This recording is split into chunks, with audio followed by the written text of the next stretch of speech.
I want to share with you a little bit about spiritualism. Uh, all of the material we typically find about spiritualism tells us how great it is, how great it was, and its proliferation, but we don't really hear about some of the difficulties that spiritualism encountered. And I want to share a little bit of that with you. Now, this comes from the proceedings of the Fourth National Spiritualists Association.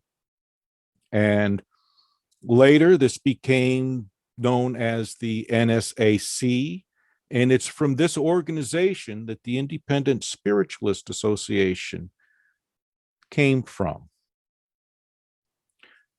Now, in part of their minutes, they tell about some of the difficulties the medians were having with the laws of several of the states. In Alabama, a medium was required to pay a fee of $25 for a license. Can you imagine paying a fee to do the work of God? In Connecticut, mediums were classified as brawlers or other persons of ill repute. And they could find themselves sentenced to 2 months hard labor.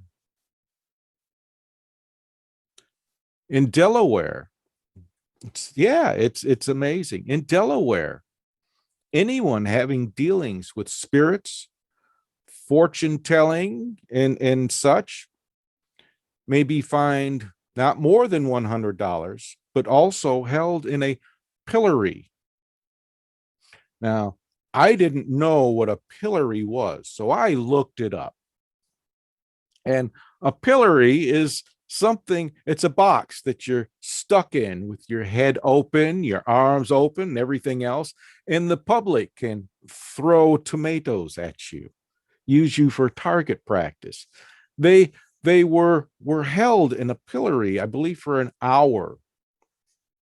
And then they may also, on top of that humiliation, be imprisoned for 1 year.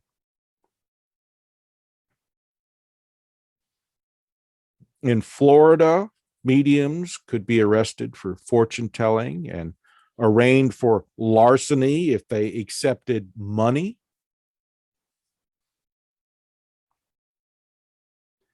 And Michigan, the medium was classified as being a disorderly person, which put them in league with those men who left their wives.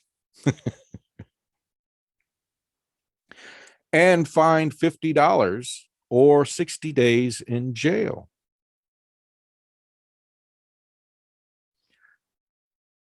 And Ohio, mediums were charged an annual tax of $300. Now, not only were mediums charged this, but so were astrologers, fortune tellers, anybody like that.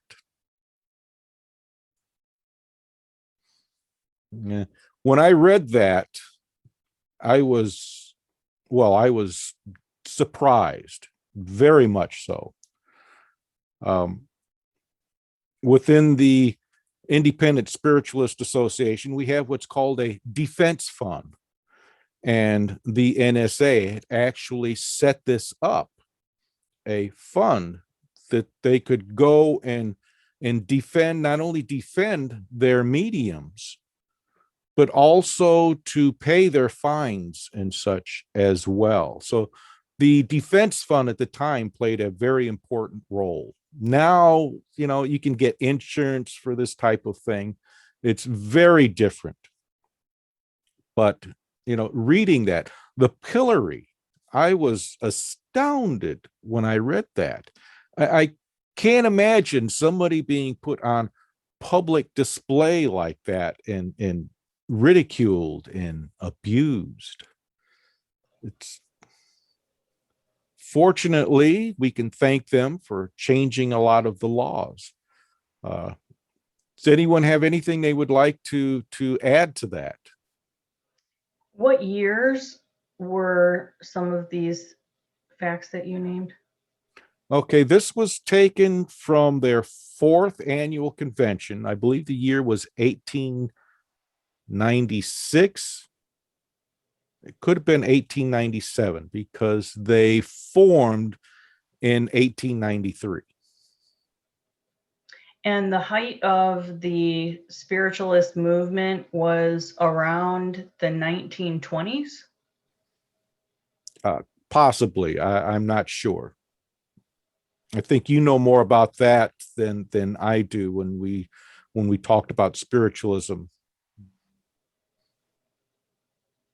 So Yeah, interesting that there was such resistance just even 20 years prior, and yet it had enough momentum to become extremely pervasive. yeah, one of the nice things that spiritualism offered was the freedom to pursue your own salvation. Like I said earlier, theosophy was developing at around the same time, and it was also introduced into the United States, and it made an impression as well. A lot of our, I don't want to say beliefs, but a lot of our teachings coincide with what theosophy was presenting as well. And theosophy was primarily based in Eastern philosophy. So there's a lot going on. And they faced with some of the staunch traditionalists, I'll leave it at that. They faced a lot of resistance with them. And I don't really know how long it took before those laws came off the books. But I do know that when I attended the Spiritual Development Chapel in Benton Harbor, when the Reverend Miller was there, he was the subject of an arrest for fortune telling, and the ISA came to his aid. If I recall, the way the story went was he gave the judge a reading eventually, and the judge dismissed it. But that's what I was told. I don't know if that's true or not. But even at that time, I don't know when that was. It could have been in the 70s or in the 60s. He made his transition in the 90s, and he was in his 70s when he did. So I don't know the time frame with that, but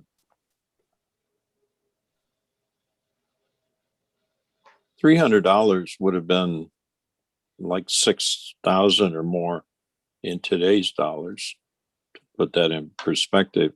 And I was thinking that, if you go back into the 1600s, even the 1700s, and think about the witch trials and that sort of thing, if anyone was doing what a medium would do, would have been considered a witch, and it would have been a death sentence. So this is kind of a continuation of some of that thinking. And if, in many parts of the country, the churches were anti-Catholic as well. The KKK, there were three groups. The KKK was primarily against the colored people, the Jewish people, and the Catholics. And there was a lot of persecution and discrimination and laws that followed all of that.